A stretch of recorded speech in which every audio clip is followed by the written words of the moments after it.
Tüm barodarlar, mana doktor Akmal mana brekit qo'yapti hozir. Brekit qo'yish jarayonidamiz.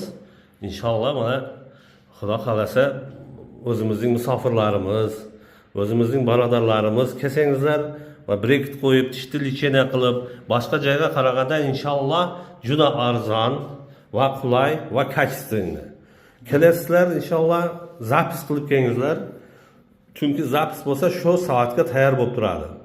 Farzandlaringizni, o'zlaringizni olib kelib, tishlaringizni lichena qilib kelsangizlar juda zo'r. Nima deysiz, doktor? Qoppa to'g'ri. Kelingizlar, tishlaringizni qarangizlar, bu vremya ko'rsatib, Xudo xolasa qo'ldan kelgancha lichena qilib, skidkalar qilib, xursand qilib jo'natamiz. Inshaalloh o'zimizning barodarlarimizga skidkasi zo'r, ha?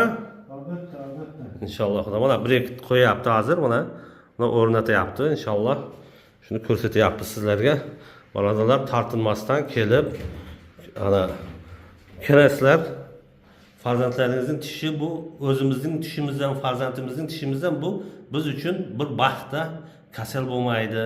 Chaynalishlar, tishlar juda zo'r bo'ladi inshaalloh. Sizlarni kutib qolamiz. Kelingizlar.